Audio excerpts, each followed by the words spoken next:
questions you may have. There is never enough time to talk about everything we can talk about inside of this place. So if you guys have any questions right now, please go ahead and ask them. If not, have no fear. I can talk. And I can talk all day long. But is there any questions you guys were interested in? Yeah. What they use for food? What they use for food? That is a really good question. Because if you take a look around this landscape, it looks pretty harsh, right? Well, this is something that they saw a lot more accurately than we do, because what they saw when they came up here was farmland. And these folks are farmers, incredibly successful farmers. So if you take a look around us, how many of you guys would say this is right where you want to stick your farm? When the ancestral Pueblo people came up here, what they saw was a place that was in fact better for farming than almost any other area in the Four Corners region.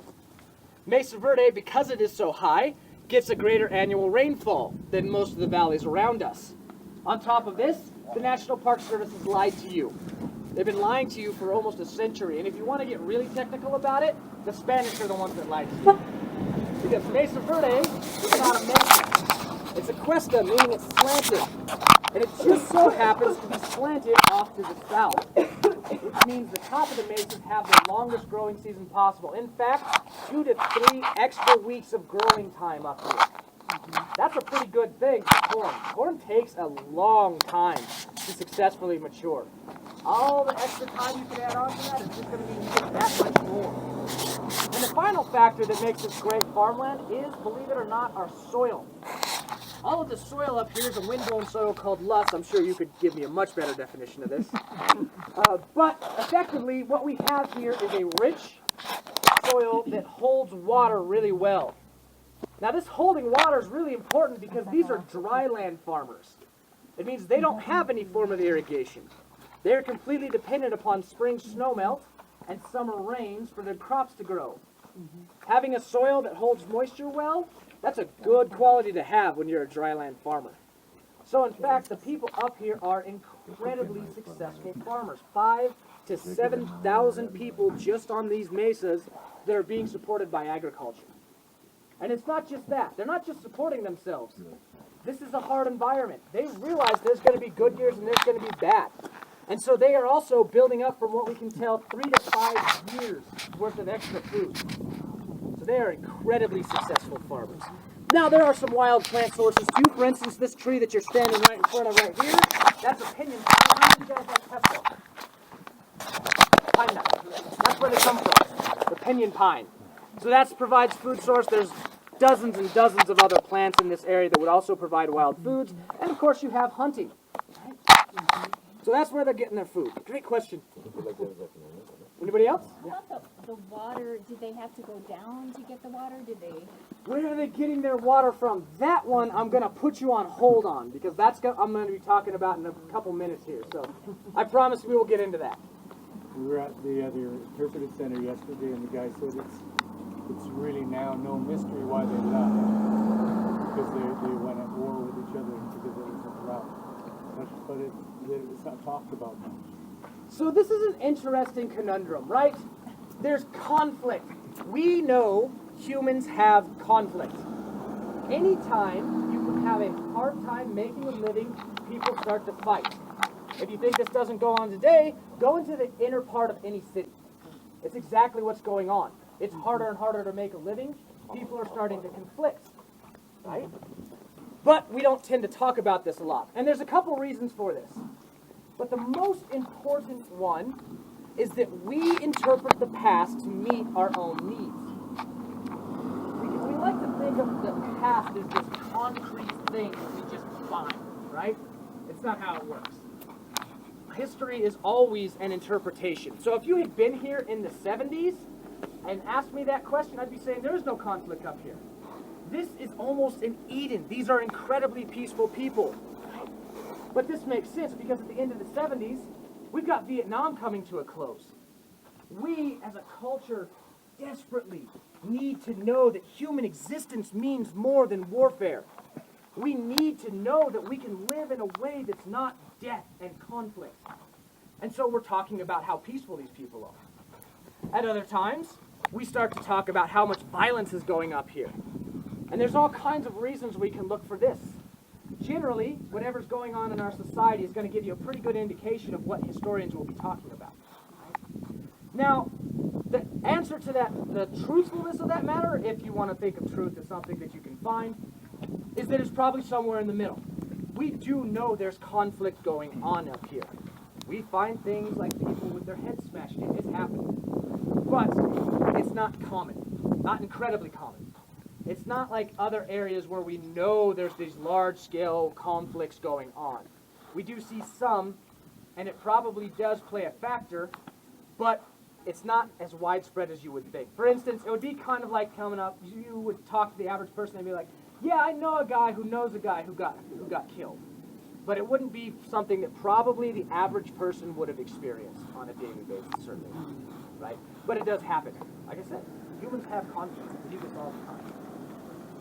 The other part of that I'm gonna tag team onto that is this idea of why they leave, right? And this is another one of those questions where we have to be very careful, because there's a lot that goes into answering this question, including, quite frankly, racism. It's a lot easier to think these people vanished, right? Because if they vanished, then they don't have any claim to this landscape. Then archaeologists can come up here, dig up whatever the heck they want, and do whatever the heck they want with it, right? That's why this myth of the vanishing populations in Mesa Verde gets propagated. However, humans never get forced into anything. Humans make conscious decisions. So the decision to move here had factors that were influencing it. Conflict would be one of those factors. Drought, very possibly another factor that leads into that. But always remember, this was a conscious choice made by rational human beings to move on here. And if you think about it, it would have to be. Because if you take a look at the main reasons we talk about, drought for one, droughts end, but they never come back. Conflict, well, the people you're fighting with die or move away also, but they never come back. It tells us that there's a lot more going on here than simply being forced out of this area. They are making a choice to move south. And they make a big choice here, because they decide not only are we going to move south, we're going to adopt some very new religious beliefs as we go down there, and we're going to leave everything. Because remember, these folks don't have any beasts of burden. No horses, no oxes. So that almost all of their material possessions are left behind, which is also part of this reason we get the myth of the disappearance, right? I know, what was his name? Fuchs. Fuchs walks into a room in Cliff Palace, excavates a room in Cliff Palace, finds food. And a campfire that's obviously at this point been extinguished for centuries. Yucca fiber sandals. And he's looking at this, and it looks like someone just got up and walked away right in the middle of their mill. They can't take this stuff. And indeed, they very probably have a much different conception of possession than we do, right? A lot of their belief systems focus, and when I talk about belief systems, keep in mind I'm talking about what we know from the modern day Pueblo groups. A lot of their belief systems revolve around cycles of returning into the earth and coming back. So for instance, if you were to talk to some Pueblo people, they would tell you keeping this place intact is harmful to it. We are preventing it from continuing that process of returning to the earth. Now for us, for most Western culture, we think about that, but this place is so important, we have to keep it up. But think about it like this. What if some rich guy went and bought the Sistine Chapel and said, I'm not touching this ever again. It's going to rot away into nothingness. Most of us would be pretty horrified. But that's because our culture values preservation. We like to make sure that the past is still physically around us. For the Pueblo people, that's not their value. And this is the question that I like to bring up. Those little things that kind of starts to help people realize there's a lot more in this world than what sits in front of you. And as you guys will be able to tell, that's something that I'm very interested in. What is beyond the normal experience? We've got time for one more. By the way, we do only have a couple minutes left, so any last minute things like water, bathroom break, eating a quick snack, please go ahead and take care of those things now. Well, I think you guys allowed me to get into almost every one of my hot topic issues. But how about this woodland that's standing around us? You guys notice the difference between this and that? Now this is very interesting because typically when we think of fires natural. And indeed, every single fire that has started in the park has been caused by lightning. It is natural. However, unlike the mountain chaparral lower in the park, this area up here, the pinyon juniper woodland, is not designed to burn frequently. Indeed, from what we can tell, the natural fire regimen would be about once every 400 years. So in fact, this is about on par with when it should be. But that means it takes a very long time for these places to regenerate. There's things that make this more complicated. Species like cheatgrass that come over from Asia that come into these areas freshly burned and start sucking up nutrients as that soil is trying to replenish itself. Things like climate change that make it so pine needles are no longer getting frozen to death on a yearly basis and spreading throughout the area. There's all kinds of problems with this. So, if we take a look around us, one advantage of this is that Moccasin Mesa over there, probably a lot closer to what you would have seen if we'd been here in the 1200s. Because of that farming land, most of these mesa tops would have been pretty clear. But it does need to regenerate, and we hope it does. But we really don't know. This is the reality of the changing world we live in. We do have about another minute, so if anybody's got another quick one, I can try and grab it. No? I'm going to have you guys gather down towards this end of the shade structure a little bit tighter.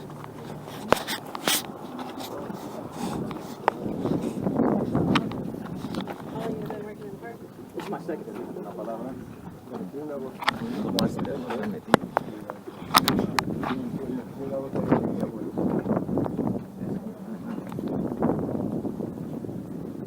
All right, guys, so this is, like I said, getting ready for the 12 o'clock balcony house tour. That is 12. I've talked to a couple of you, but make sure you guys check your ticket and make sure it's the right time. But we can go ahead and get started now. However, the very first thing I have to do is try and scare you. Don't worry, though. I'm not very good at this. But all joking aside, we do need to understand what we're getting ourselves into. Balcony House is, in fact, our most strenuous cliff-dwelling tour, and it's always made a little more complicated by the fact that we are up at 7,000 feet in elevation. Now, if you are not from this elevation, which I'm going to go ahead and guess is probably most of us, that makes everything a little bit more difficult. In fact, last year I had a woman from Miami on my Balcony House tour, and she climbs up to the top of the 32-foot ladder. More on that to come later. Looks over at me and says, "I'm mad." And I said, "Why? What's going on?" And she responds, "Well, I'm out of breath. I run marathons. I shouldn't be out of breath from climbing a ladder." But she is coming from up 7,000 plus feet. It does make a difference, so keep that in mind. Because we are currently standing on top of Balcony House. Which way does that mean we have to go to see it? Down. We've got to go down. And we will be descending about 120 vertical feet, right about 40 vertical meters. Now, the trip down, honestly, not that bad. We've got a metal staircase to walk down, a nice paved asphalt path. It's not that bad getting down here. But Mesa Verde is a very weird place. One of the reasons why is that the park actually reverses the laws of physics. Because in physics, what goes up must come down. Well, in Mesa Verde, what goes down will be coming back up, one way or the other. Now, if need be, I will carry you out of Balcony House. Please don't make me do that. That is a terrible process. I'll have to call a bunch of guys to help me. We'll haul you up that cliff face, and I tell you what, if you ever really, truly want to understand how thin a 1-inch rope is, have it suspending your life. But again, joking aside, anything happens, we will do our best to take care of you. We will make sure you're okay. However, as the old saying goes, an ounce of prevention is worth a pound of cure. So keep that in mind. Going down's an option, coming back up is not. One of the other fun little quirks about Mesa Verde is that pretty much every single time we go down, we immediately start climbing back up again. That's where the ladders come into play. And the first one is the big guy, 32 feet tall. That's right about 10 meters.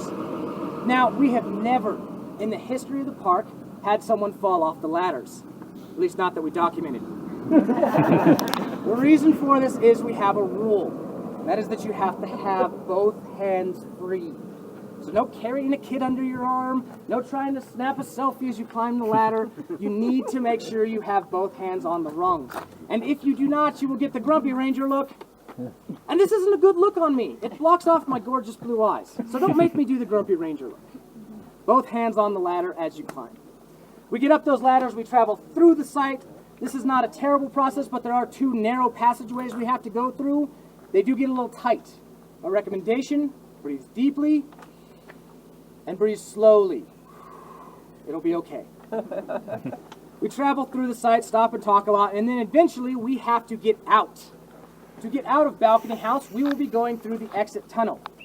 The exit tunnel is about 18 inches wide, which as a point of reference is a couple inches wider than my hat. Now don't worry, I have seen people much, much bigger than my hat go through that tunnel. It is absolutely amazing how much the human body can squish. I didn't say it was comfortable, but you can do it. And keep in mind the tunnel is broken into 3 sections and you can see light all the way through. That first 4-foot section is going to be the one that's about as wide as my hat. You will be on your hands and knees. The second 4-foot section, you can actually stand up in, assuming you're less than about 6'7". It is a room between 2 walls. And the final 4-foot section is a great example of how short guys win, because if you're nice and short like me, you might actually be able to crouch down and go through it without being on your hands and knees. If you're much taller, you'll probably need to be on your hands and knees. After that, you've got the final climb out of the site. This is going to involve 2 more 15-foot ladders. That's right about 5 meters apiece. On either side of a 30-foot, 10-meter climb up the rock face by way of some uneven sandstone steps. These steps were created in the 1930s by the CCC, Civilian Conservation Corps, for those of you who don't know the phrase. And these guys were very smart because they quickly realized the bigger the steps, the less they had to make. So keep an eye on the steps. The biggest of them comes out to about the bottom of my knee, so you want to make sure you take a nice high steps as you go up that. And then after that, you're done. You don't got to worry about things like tunnels or ladders anymore. But to make sure we get to that point, there's also a couple personal safety things I like to talk about. And the first is water. Even on a nice overcast day like this, and indeed for my Mojave Desert blood, this is incredibly comfortable. You are up at 7,000 feet in elevation. Moisture is getting pulled out of your body faster than it otherwise would be. So we want to make sure we have plenty of water with us. But more importantly, we want to make sure we're drinking it. Water in your pack does you absolutely no good. There's water in your mouth and in your belly where it's going to help you out. So make sure that you're drinking plenty of water as we go along. The other thing I like to mention is food. It's not uncommon for me to get people up here that haven't eaten in 6, 7, 8 hours, maybe longer. And I get it. Sometimes we're busy, we're not thinking about it, we're trying to make sure we're not late to our tour, and we don't eat. The problem is, every once in a while, when you don't have any calories in your body and you start doing things like climbing up and down ladders and crawling through tunnels, your body stops you and says, wait a minute, buddy. I'm running on empty here. Good night. And then you pass out. Trust me, passing out will not improve the enjoyment of Balcony House. Now again, joking aside, if something happens, we'll do our best to take care of you. But again, ounce of prevention, worth a pound of cure. So having had a snack in the last couple hours, not a bad idea. And then finally, the other thing I like to mention, especially this time of the day, is sunscreen.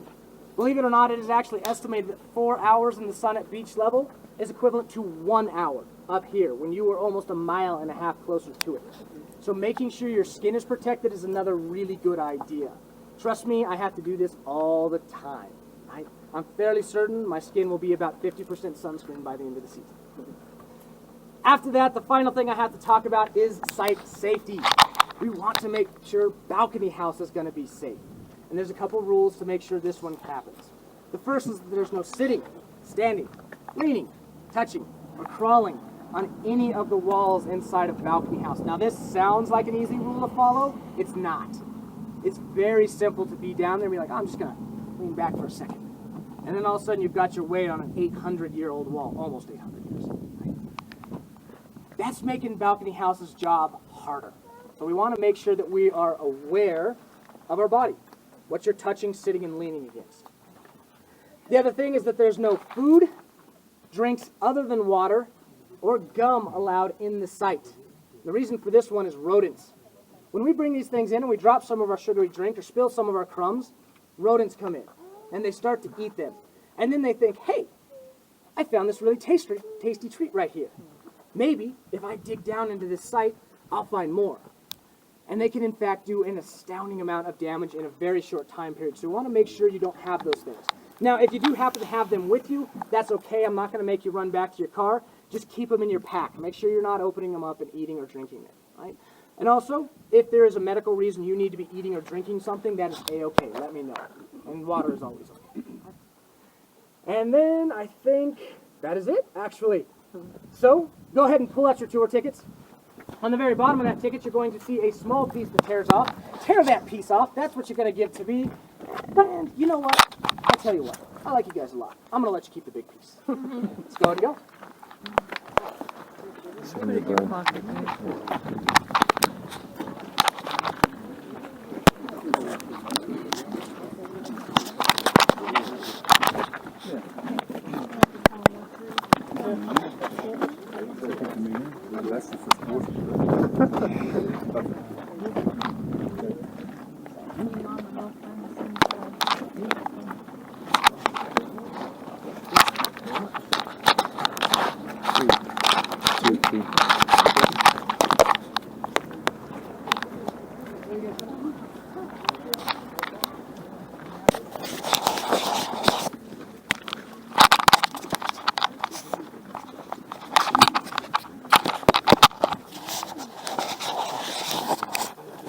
Trees grow about an inch a year.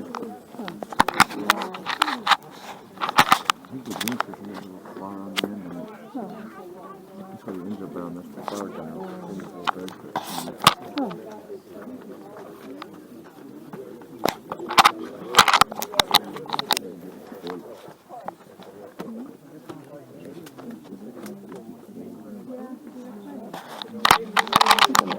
Front of my straight in for bending over purposes. So, like I said, it's not actually a mesa, but it is a big uplifted chunk of land that slopes down. And Verde is it's named by the Spanish, so it's green table would be the correct title. All right, then, guys, real quick, where's everyone coming from? Illinois. Atlanta. North Carolina. Minneapolis. Minneapolis. Minnesota. Nebraska. What was that? Toronto. California, Seattle. I just always like to ask. I actually keep track of all the different countries and states that I've had people come on my tours from. I'm already almost done with all 50 states. Last year I got up to 36 different countries that I had people here from. Really cool to keep track of. But now, we get to go ahead and start. And as you guys can guess, I like questions. I like to be asked questions, and I like to ask them in return. So now, as we travel down to our next stop, I have a question I want to ask you guys. What is a place that is meaningful to you? So some place that has a meaning to you. And you're not going to tell me quite yet. What you're going to do is grab a partner or two or three, and you're going to talk to them. And ask each other, what is a place that has some meaning to you? Talk about it as we travel down. Oh, pardon me.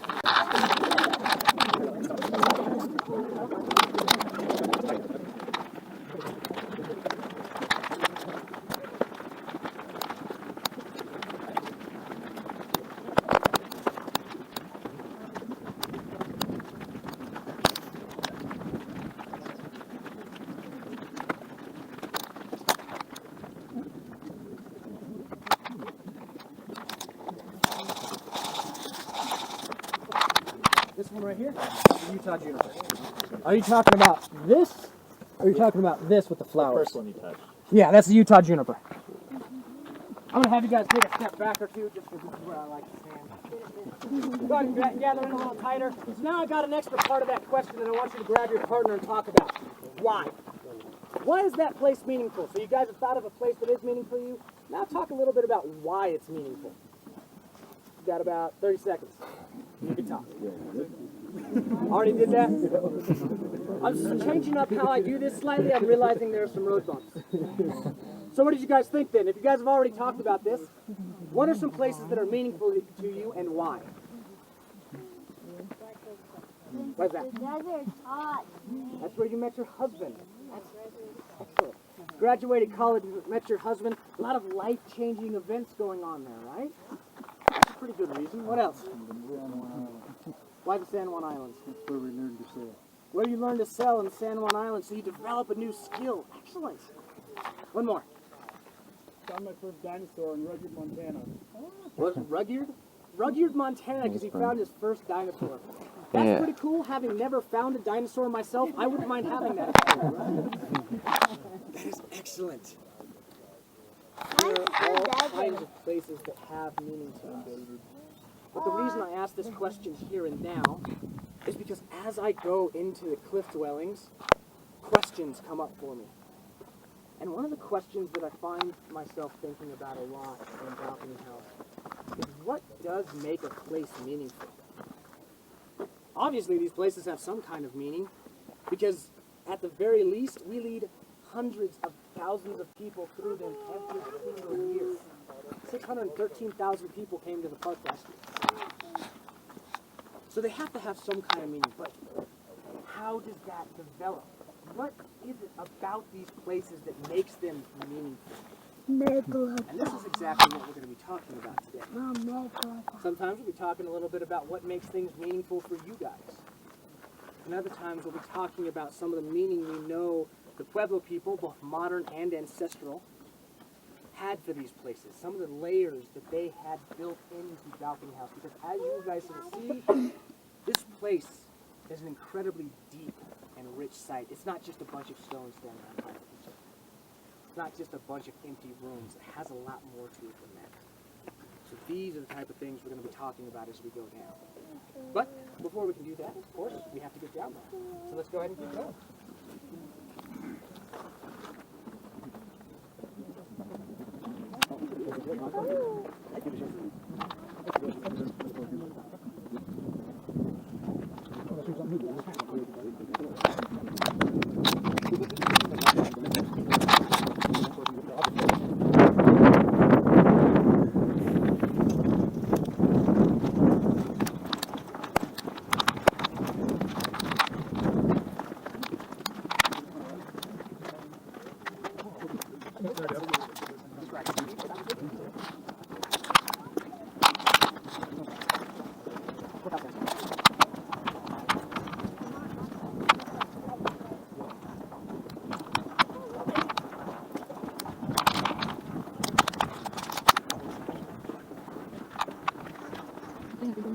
Yeah.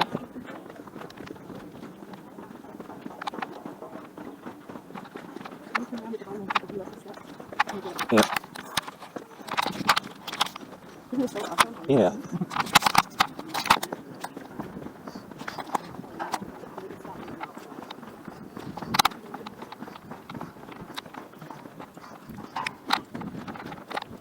You kind of give you a fun picture. Yeah. Note of all the weird rocks and stuff too. Yeah. It's like glass circle shapes too. Yeah, it had to do with like mud bubbles, air bubbles. Probably. This is real mud. Makes a lower density material. Yeah, it's straight up. Wow.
Yeah.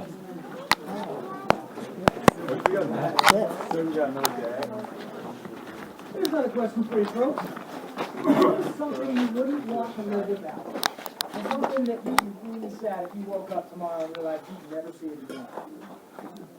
Water? Your wife? You're a smart man. Your house? Why your house? Somebody's got shelter, right? What else? Electricity. Electricity, right? It's pretty nice being able to plug a light in the middle of the night, right? Rather than having to sit there and start a fire. There are all kinds of things that we want to have in our life. And sometimes we have to have them. Water, shelter. We have to have these things. We don't survive without them. Sometimes there are things that we need, but not necessarily on a biological level. For instance, humans can live completely by themselves. Biologically, there is absolutely no reason I could not stick you on a desert island with enough food and water, and you could live there the rest of your life. So how good would that be? We like to have people around us saying we're rich for. We need them, even though we don't have to have them. This is one of those first layers of meaning we can find within Balcony House. Because there's a lot here that the ancestral Pueblo people needed. Perhaps most importantly, right up to you guys' right. A small pool of water up here. Someone was asking me about where they got their water. Right there. That is a seep spring. And believe it or not, that little pool of water is actually responsible for the creation of this alcove. So as this water comes down through the rock, it eventually hits a layer of shell, which is the gray stuff along the bottom there, and then turns and comes out. As it comes out that rock, it starts to break it apart. Slowly over the centuries, you get these alcoves. But the Pueblo people knew these seep springs were here. They started using them. And I guarantee you, as far as that biological need goes, the ancestral Pueblo people probably understood it a lot better than we do. Because that is their source of water. And indeed, the guys in Balcony House are really lucky because there's water on the top. But even still, from what we can tell, the average person had access to a half a gallon of water a day. And you guys had a cup of coffee or tea this morning.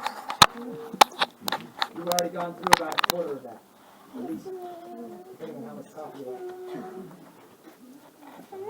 The Pueblo people explain this need in a phrase. The phrase is, water is life. That's an incredibly deceptive phrase. Because it's a lot more than just biological need. The Pueblo people needed water for a lot more than that. For instance, masonry buildings which you're starting to get a glimpse of, these are made with stone and mortar. What does mortar take? Water. Lots of water. They're dryland farmers like we were talking about up top. Think on a day like this, they'd have been sitting here looking saying, please rain. After the winter we had, they needed it. So they need this. And when humans need something, we start to build meaning around it. For instance, if we want to take a symbolic example from Western culture, in the Christian scriptures, after Christ is condemned, Pontius Pilate washes his hands. He's not doing this because his hands are dirty. He's doing this because symbolically, he is trying to cleanse himself of what's happening. It's a symbol. Water in our culture is purifying. It cleanses a person. And we know that both for the modern Pueblo people and the ancestral Pueblo people, there are all kinds of meaning built around water. Need. It's one of those first things that starts to create meaning in a place is when it has something that you need. This is just one of those layers. Before we get to look at some of the rest, though, we do have to find out what a 32-foot ladder means to you guys. This is the big ladder. Remember, both hands, as you climb up, as you go up, it's going to start to shake a little bit. That is okay. It happens all the time. It's a big, long ladder. You'll be My recommendation is if you do not like the heights, look at the rung in front of you. Don't look up. Don't look down. Look straight at the rung in front of your face. Keep moving your hands and feet. You'll be at the top before you realize. Once we do get up to the top, there's going to be a small platform with the first of those narrow passageways we have to go through. Keep moving. I don't unfortunately have enough space up there for everyone to stop and start taking photos, so keep on moving into that first courtyard. Inside of that passageway is a ladder, a small ladder you'll have to climb, but more importantly, also a ledge in front of that ladder. So if you got a big brimmed hat on, just keep an eye on that. It can be kind of easy to bump your head. And then finally, when we do get into that first courtyard, remember, be aware of your body. Especially this retaining wall on the edge, it's really easy for people to be leaning against, especially after just climb that ladder. If nothing else is going to work though, think about it like this. That wall's been there for almost 800 years. You want to trust your life to an 800-year-old wall. Go ahead and start climbing.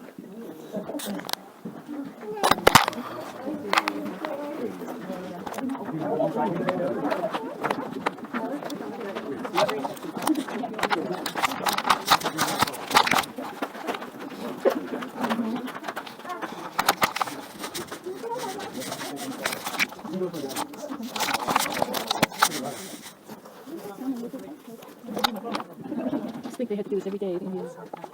Maybe.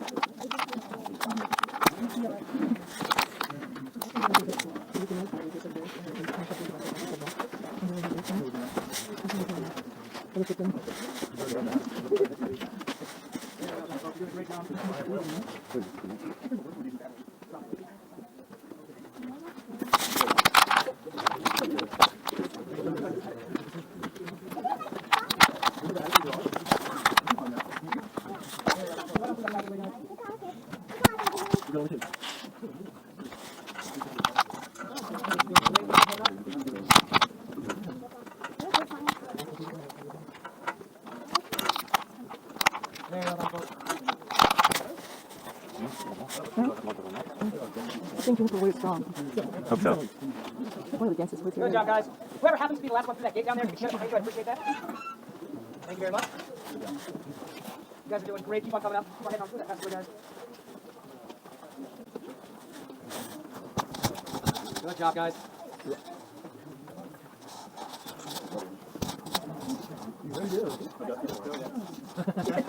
Time to think about it. You guys are doing great.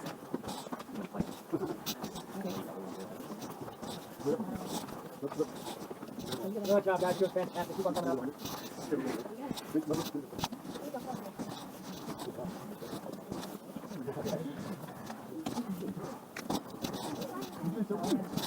Very good job, guys.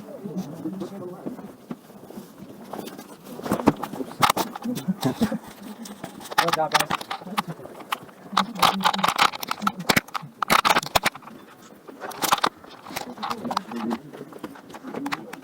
It's not cooler right here. I feel it, yeah.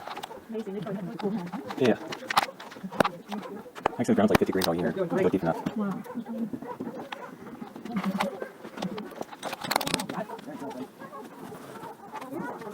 Great job, guys.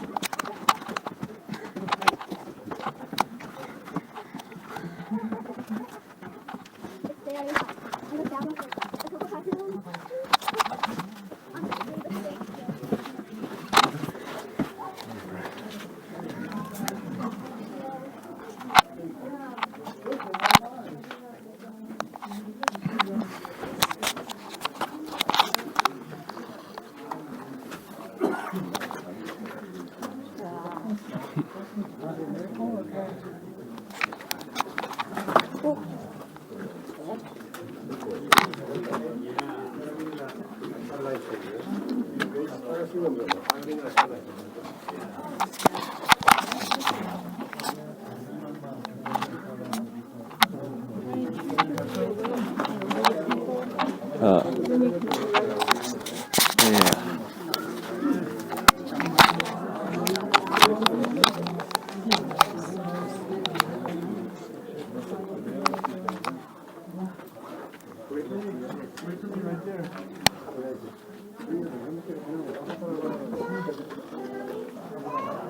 Careful, don't lean on the wall. Oh my goodness. Come on, y'all move out of the way for it. There's birds way out there. Yeah. Stop bleeding out, do not enter. Yeah. Oh my goodness, Mama.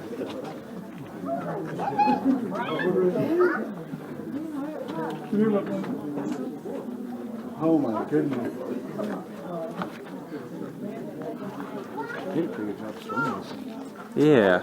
Great stuff. Yeah. You climbed so good, Oh, bud. didn't they form those bricks by hand? I think that's fence now. Oh, they cut it? Huh. Squared it up. Looks like juniper. Yeah, look how fine the grain is. Yeah. This is the one right there. Somehow they split it. Huh. Yeah, it's been split. Oh, yeah. Split the stuff down the middle. It's like smoother than rougher stones. Let's see where they hit it. I think those are marks from hitting. Oh, yeah. Alright guys, Their mortar's pretty good. this balcony here. If I get you guys to knock me on that wall there. Take a look around you for a minute.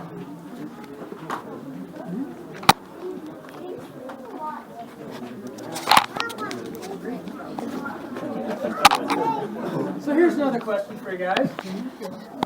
What is something you can do that you're proud of? What kind of skill or knowledge you have that makes you really proud? Climb that ladder. Climb that ladder. Right? That's a pretty good skill set right now. Yeah. What else? Surfing on sand. Why is that so important to you, buddy? It's cool, right? That's next to reason to like something. Earning the junior ranger badge? Why does that make you feel proud? Because because mom was? That's not a good reason. Sometimes meaning doesn't get created because you have to have something. Sometimes it gets created because it represents an accomplishment. Something that you know, something that you can do that makes you proud. And that is exactly what we were saying. This building here, Balcony House, is an incredible accomplishment. And actually, in point of fact, all we have to do is take a look at this wall right here. You guys notice the blocks in that wall, how nice and even and smooth they are? Yeah, that's work. Sandstone doesn't come looking like that. So when the Pueblo person who built that wall found that rock, he had to take a hammerstone and break it into the rough shape he wanted. Then take a smaller one and do some fine detail work to get a little bit more where he wanted it. And then if you wanted to make it really nice and clean, grind it on another piece of sandstone. That just the blocks in that wall represent an incredible investment of time. If we want to talk about knowledge, the practical application of engineering skills in this place are absolutely phenomenal. For instance, this wall right here, that's been standing for almost 800 years, and the Park Service has never touched it. That red up on the top corner, that's actually some of the original plaster work on it. After all this time, that wall is less than 1 degree away from perfectly built. You don't just build a wall like that. You have pretty good practical understanding of engineering and of the application of those knowledges. So for instance, the corner right there, almost a perfect 90 degrees. Modern day carpenters use tools to find angles that accurate. And if you've ever had the pleasure of working on your own house, you've probably realized even then they're not that good at it. This place represents an incredible accomplishment in labor, in knowledge, and skill. And for me, one of the things that makes it even more impressive, we're standing in a pantry. far as we can tell, no one ever lived in this side of Balcony House. Archaeologists look for things like fire hearths inside rooms, soot blackening on the walls, everyday items like bottles and matates. You can see an example here, but that wasn't found here. That was placed here so you guys could see. We don't find almost any of that here. There is a fire hearth in one room right there. It's the only one. It tells us that this is storage. Remember at the top I was saying they're storing 3 to 5 years worth of food? That takes a lot of space for 30 to 40 people. And so they're storing that here. So all of this skill and engineering that we're looking at was done for a pantry. Pretty impressive. But it's not just a matter of having something showing that you have these skills. It's a matter of passing them on. You can imagine, we're back here in the 1200s. We're getting ready to build this wall. So you take your sandstone block that you carefully shape and you lay it down. On top of that, you lay down a layer of mortar made out of sand, clay, and fire ash, lava. Put down another stone and level it out. Just keep building up. But all the while you're doing this, you have your daughter with you, or your son. And you're singing your songs that are talking about how to do this. You're offering the prayers that you've been taught to offer by your parents. You're passing on that culture. Because remember, these folks don't have any form of written language. So you don't pick up a how-to manual and flip through until you get to the wall building section. They pass these on by oral history, by song, by prayer. And so as you're building that wall, you're not just building a place where you can store your food, you're passing on that skill set to your children. Perhaps one of the best comments I ever heard inside a Balcony House came from this little girl. She looks over at her mommy and says, "Mommy, this is just like it was at the other pueblo." But she wasn't talking about Cliff Palace or any of the other places inside of Mesa Verde. Her family had just been down to Sky City in Ottawa. She had recognized that these techniques are still being used by the descendants of the people that lived here. Passed down from generation to generation to generation. So when we talk about the meaning of this place, the accomplishment is part of it, but it is also representative of a part of who these people are. For the Pueblo people, they take a look at these walls and tells them a little bit about themselves. They're workmen. They can put the time and energy into something. They have incredible amounts of knowledge. And they have the skill to be able to execute that. All these things build meaning into this. Most Native American cultures don't have a separation between person and place. And it's honestly a little hard for Western society to grasp because I'm not Balcony House. Balcony House is just something I'm going to talk to you guys about. But for the Pueblo people, this is a piece of them. It's meaning. It's another one of those layers of meaning that we can uncover. We've got more. But first, you guys get to break a rule. You get to touch something. This stone right here. Now, as you guys come up this ladder and move up these steps, if you need to grab this stone, do so. Your safety is my big concern.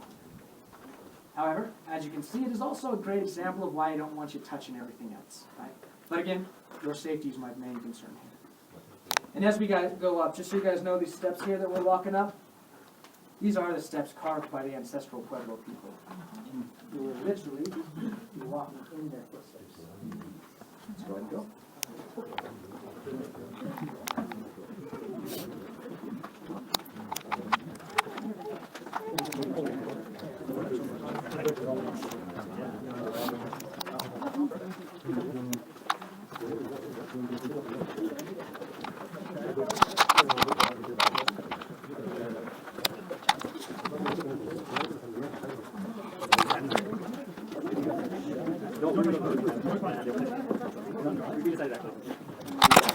I'll follow you, Derek. Really? Maybe for my little brother. Sure. Thanks.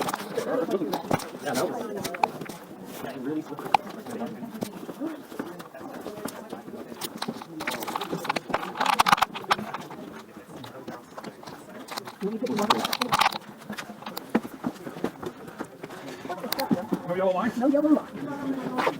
Long first step.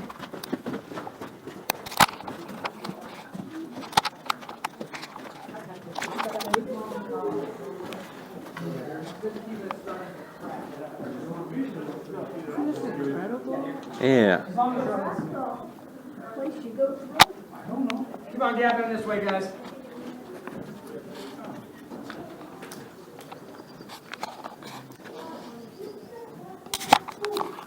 While we are waiting for everyone to get over here, questions? It's absolutely phenomenal.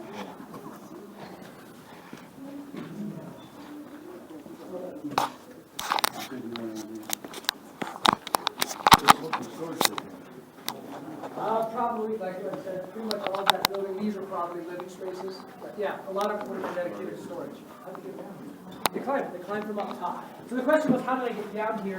And the answer is they carved toe and handhold trails.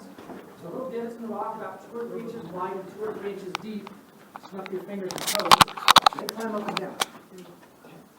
If you guys remind me as you exit the tunnel, I will point out a couple eroded toe and handhold trails we have on the other side.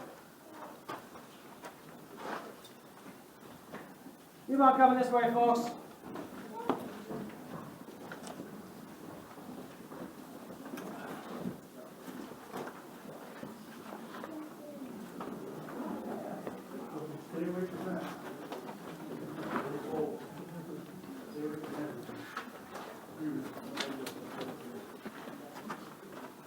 Maybe some of you guys squeezing a little tighter down this direction.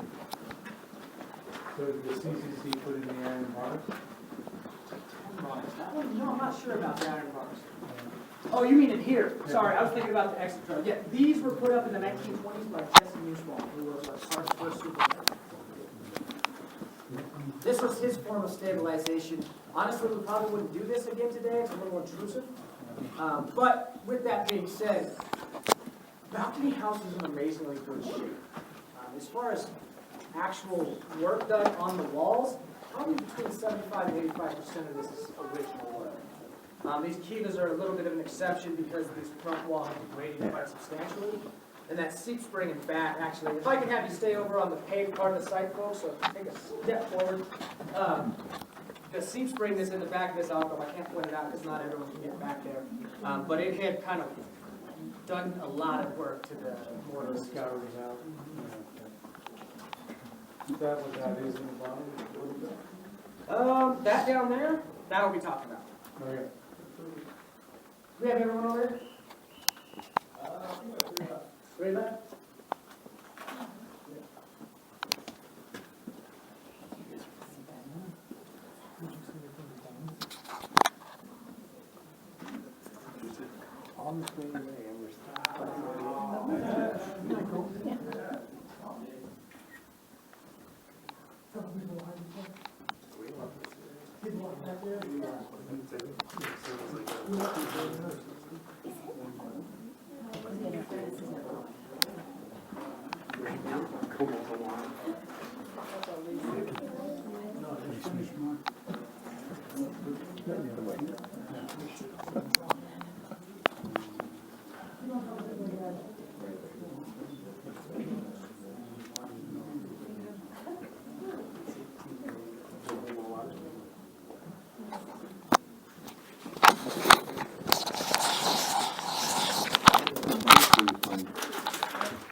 That first one up there where was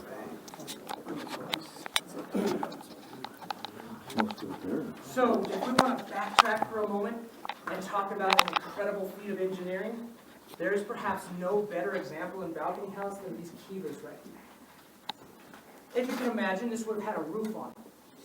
Starting at the tops of those columns in there, those are called pilasters. And then it would have been built up until it was level with the ground surface and plastered over. So you have a very nice open area right on top. In the very middle of the roof is a rectangular opening with a ladder in it, and that's your doorway. That's how you get in and out. And down at the bottom we see the fire hearth. That is actually called, that is the fire hearth. But this fire hearth presents a problem. Because if you've got that fire burning in there, and that hole on top is your only source of ventilation, you're going to die. It'll suffocate you. However, the Pueblo people understand this. So what they do is they build ventilation shafts. As that hot air and smoke rises up and out the entrance, cool air gets pulled down the ventilator shaft into the kiva, refreshing you. But this presents yet one more problem. If you have air blowing directly on your fire, it starts to burn too hot. All that oxygen starts to get eaten up by the fire, and you start using more wood. So to prevent this, they build deflector walls. That way, as the air comes down, it hits the deflector wall and circulates around. Brilliant engineering. But what it does create is an incredibly well-insulated and efficient space to heat. And we know that they're using this. This is a winter home in part. Because it's a lot easier to keep that warm than that one. But the kiva has a much more significant meaning than just a winter home. And I always preface this next part of my conversation by saying, this is not my spiritual beliefs. What I'm about to talk to you is some of the prevalent religious ideologies. But again, these are not my beliefs. I don't practice their religion. So please, keep in mind, what I am talking about is a very small piece of a religion that is just as vibrant as and deep as any religion in this world. A very small piece of the puzzle. Keep that in mind. But I'd like to focus on this small hole off to the right here. You guys are looking at your list when it's a larger one. That hole is the Sipapu. Now, Sipapu is a Hopi word, meaning place of emergence. So there are other names for it in other languages. But it is a symbol of the place where the Pueblo people came into this world. In their creation story, this is not the first world they lived in.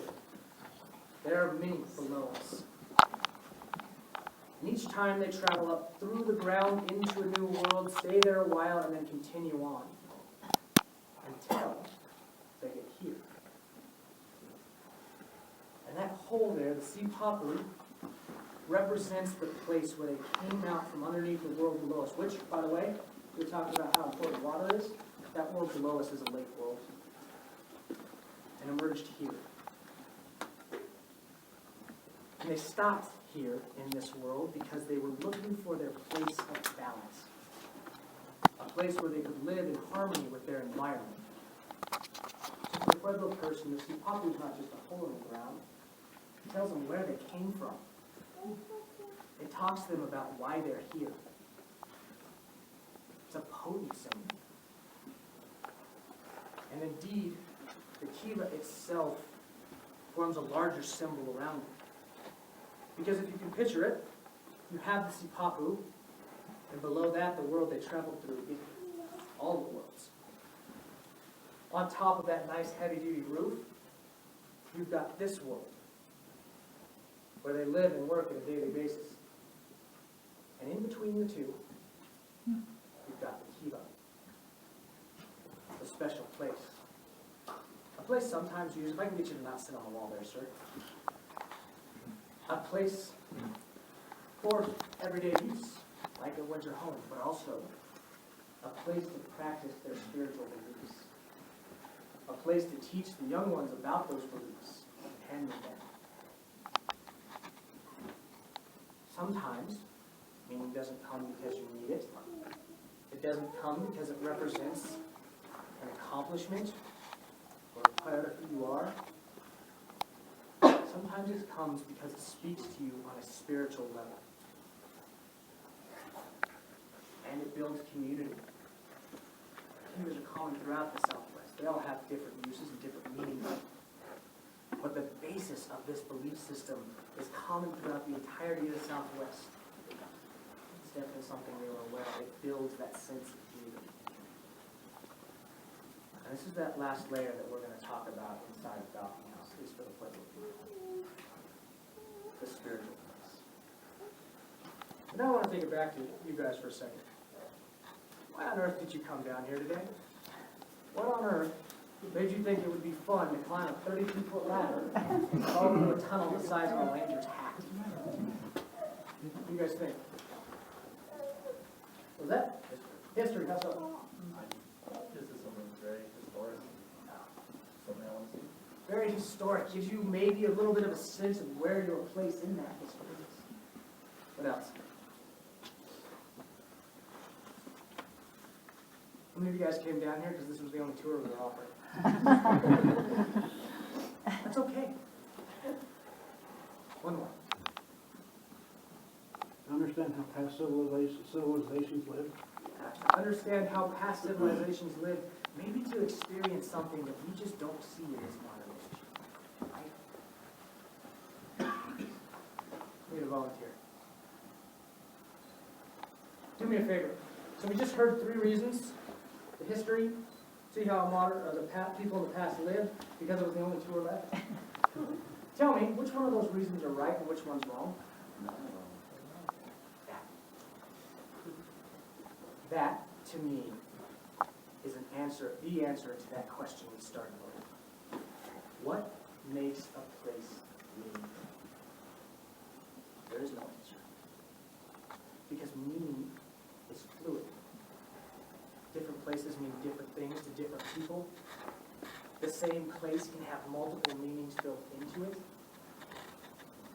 Meaning is a fluid thing. And this, to me, speaks to why we protect the national parks. It's not just because it's a beautiful place to take photos. It's because they offer the chance for us to learn lessons. Perhaps one of the most important lessons Balcony House teaches me is that places have different meanings to different people. And even if I don't understand that meaning, it doesn't mean that it's not important to someone else. So I wanted to leave you guys with a challenge. Next time you're traveling through a place, heading home or going to your next national park or wherever it is you happen to be going, and you find yourself just passing on through a place without really paying attention to it, stop. Ask yourself, what might this mean to someone else? Because even if you don't have an answer, you might just find it changes the way you look at your world a little bit. Thank you guys very much.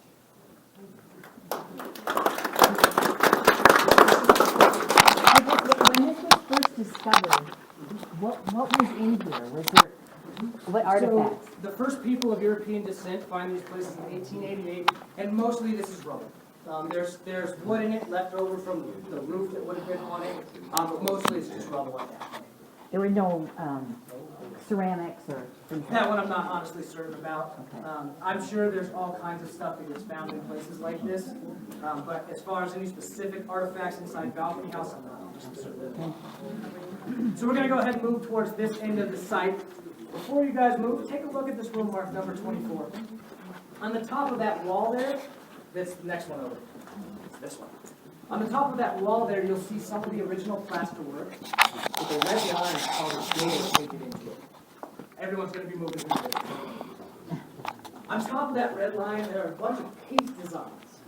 Now, very interestingly, if you're about my height, so right around the average height for a male at that time, if you put your arm out in line with those peaks and turn, they just so happen to be on line with the La Plata Mountains on the horizon. As I said, meaning is a fluid thing. I don't know if this meant anything to anyone, but it's certainly a really interesting thing to take a look at. So check that out as you go past.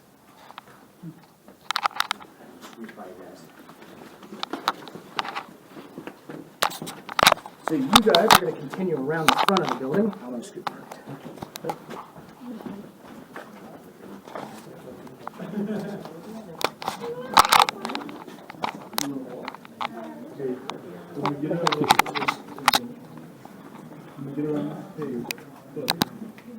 You see, like, the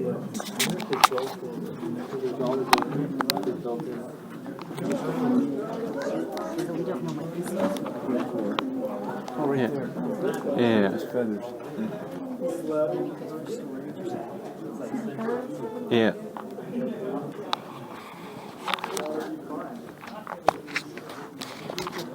Yeah, and so this balcony house is very expensive. Keep on gathering this way, folks. As we are waiting for everyone to gather over here, any more questions? No? That little square down there, what, is that for food storage, right there? Inside the Kiva, or? Oh, no, right there, these little squares. Oh, let me see what you're talking about. Well, just like right there. Oh, those? And those. Yeah, I mean, was that what, like, where they were in the summer maybe, or? So let me make sure I'm talking about the right item. You're talking about these square holes up above the doorway, right? No, I'm talking about just like this whole area. Was Oh yes, that would have been a room. That would have been a full room. For, Yeah. for summer maybe. Possibly for summer, possibly for living in during the winter. So there's 30 to 40 people living inside a balcony house. Now, they definitely have a different conception of space than we do. From what we can tell, each Kiva belongs to an extended family group. That means 8 to 12 people living inside one of those Kivas all winter long. Obviously, they think of space differently because if that was my family, only one of us would be walking out. But they probably would have been using these. There would have been people living up on top in the buildings during the winter, right? Maybe they move on to another area where they've got a Kiva. I don't know. Go ahead and finish on gathering over this way, guys. We got to get everyone over here. I'm sorry I can't let you guys take more photos. I'd love to have more time, but we got to get moving. We were wondering what they did for like bathrooms. Off the edge. Now, balcony house, I imagine, might be a little bit different because there's actually a site down there, another village down at the base of the mountain. However, that's not necessarily the case because if you look at 19th century London, you had to watch out to make sure you didn't get buckets of raw sewage thrown on your head. So perhaps it's different, perhaps it's the same, but we really don't find anything like what's the word I'm looking for? Chamber pots or anything like that. Might have, yeah. What about the brown uprights? Were they put in by later? The metal stuff? Yeah, the metal was put in the 1920s by Jesse. Oh, okay. Keep on coming this way, guys.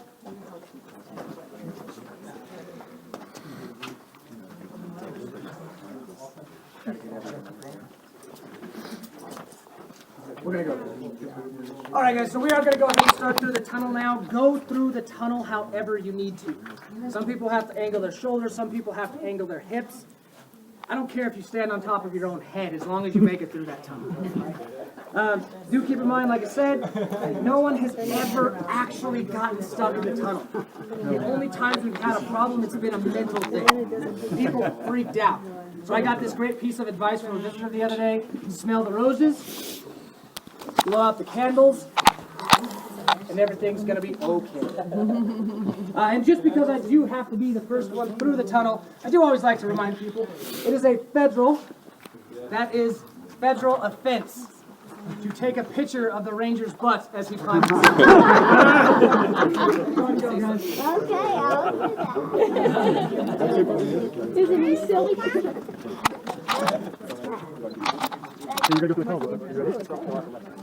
Right. Stay the family, stay the family. Look, stay with me. Hold your hand. I love it, hold your hand. Not like thousands of lives. Not like going on hot rock.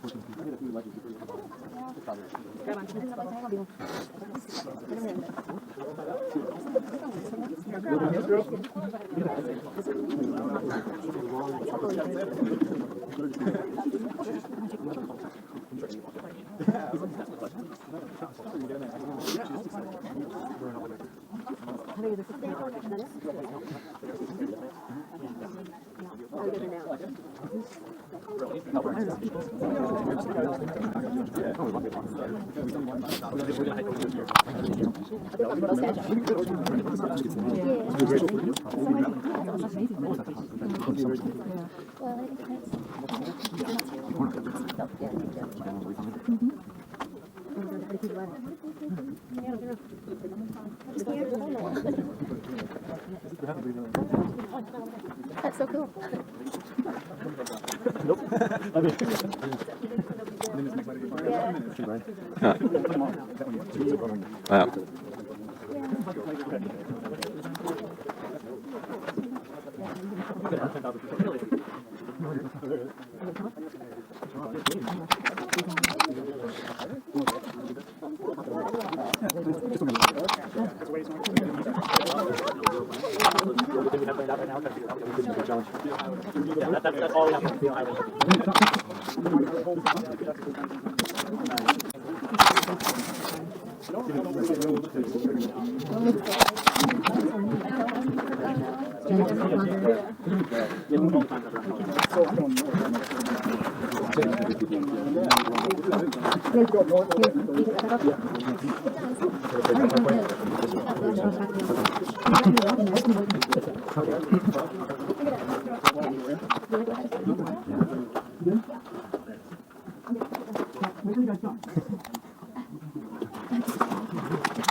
So defense seems to be one of the most favorable explanations. I don't in general like the defense explanations because I think just about any military strategy history will tell you don't let the enemy get a point.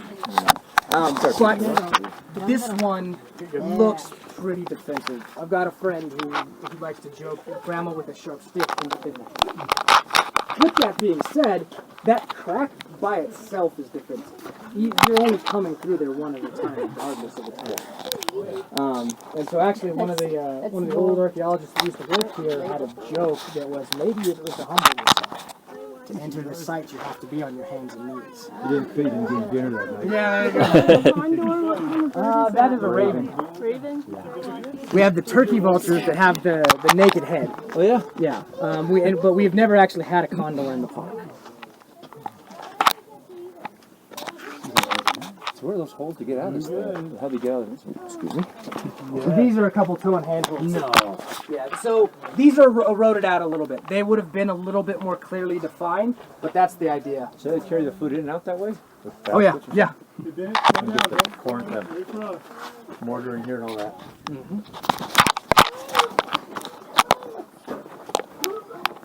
that goes again. Put a moan back into your pantry back there. It's a little wonderful. For a wet swim.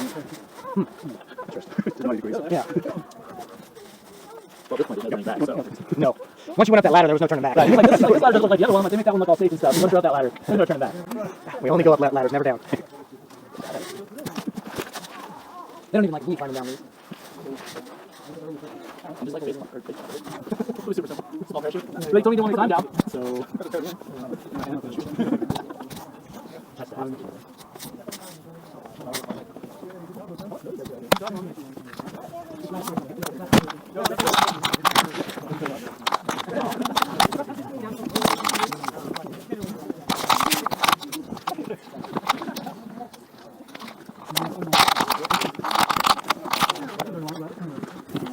Get it, yeah.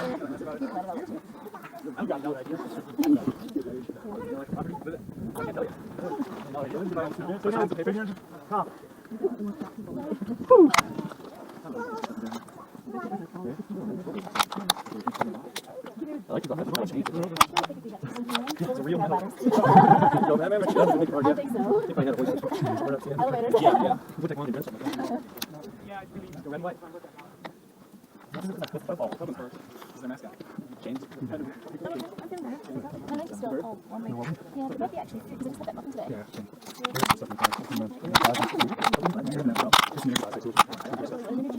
just realized that radio was still a bit of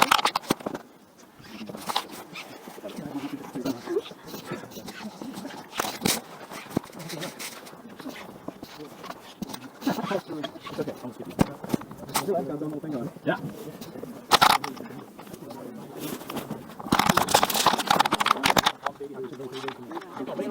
Pretty cool. Look how straight this edge stays with all the erosion. I got So you can't find it breaking. We're good. Hey, this is where we were. This is where we Yeah. ended. We were already here today. Yeah, totally. Everybody being sociable and making sure.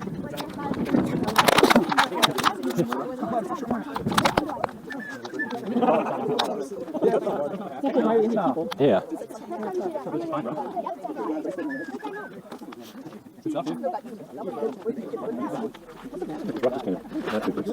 Yeah. Yeah, we'll have you pack it up here for down. Maybe you step down and get the plane stuff. Maybe. We still have to throw it out though.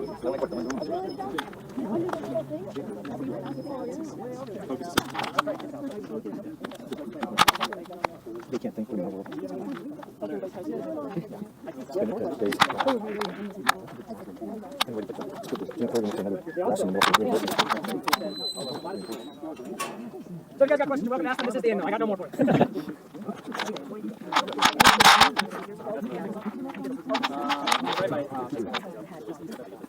Penalty is only $500. Can't turn unauthorized. It seems a little low.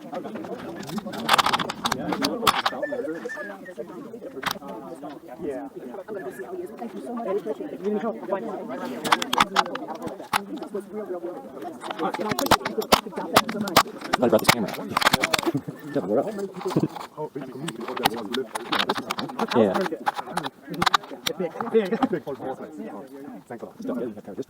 Like the big rocks down there, they probably fell. Yeah, thank you. Yeah. There's probably 20 people live here, they think? 30 to 40. 30, 40. Yep, inside a balcony house, 30 to 40 is what they estimate the population at. So they split between those two rooms, basically, 15. Yeah. Get more heat, all the people in there, too. Yeah. Yeah. How cool is it to get here in the winter? It'll drop below zero. I think our Quite a bit of average snow? temperature is low 20s to high teens. Quite a bit of snow.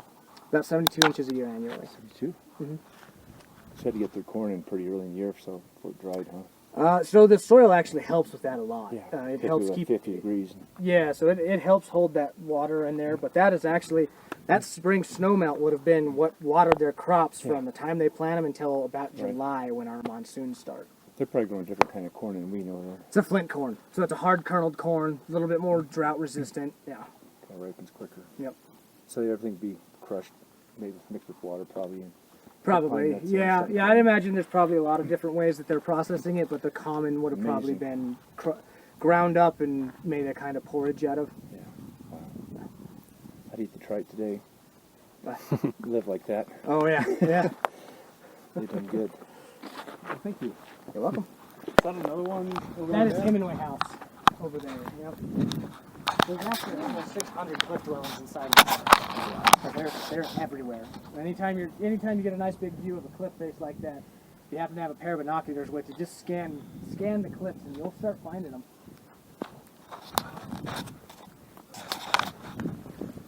How many people in those basement circle things? And the Kivas, between, from what we can tell, between family groups are somewhere between 8 to 12 people. Oh. They think of space differently than we do. Yeah. We like to have our space. Gotta have elbow room, gotta get away from people. I mean, they're also going to be out like all day without with all the space they could want. So it'll be like, in the evening we come together. Yeah. It's a red light. Hey, I went to school for National Historical Interpretation, and you did a hell of a job. Like, I can spot good and bad for it. Like, Yeah. I think